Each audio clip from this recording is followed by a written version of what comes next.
Is that 105 going to be reckless with that 80 route running? Like, these are questions we can't answer without having a build tester.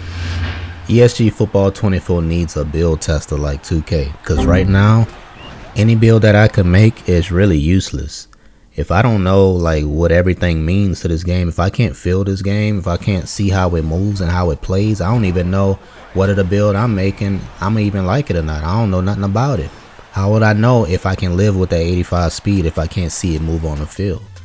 You know, all the builds that I actually make, I'm gonna have to remake them after I feel how the game actually plays. So this be to keep putting out build videos, it'd be kind of pointless. Like, some things are common sense. Like, if you make a Patrick Mahomes build, you're gonna get cooked on defense, because, and that's for most of those really good NFL players.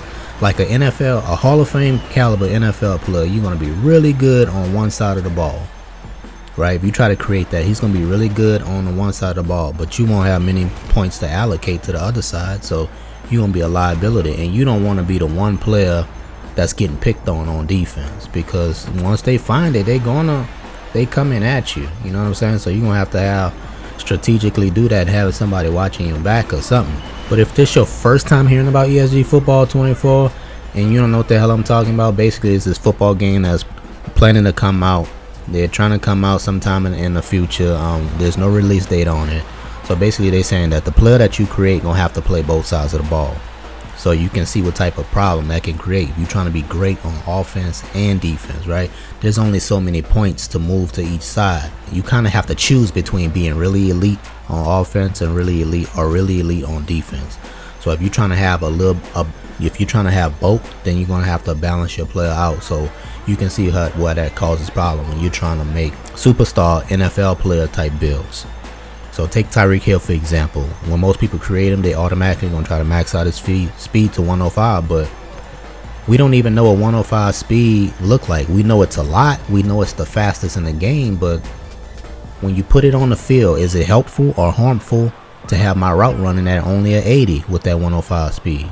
Is that 105 gonna be reckless with that 80 route running? Like, these are questions we can't answer without having a build tester.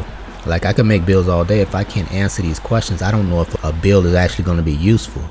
You know, so in another thing the build tester would address, I believe it's going to, I think it will take the heat off a little bit, at least for a little bit, from everybody demanding gameplay.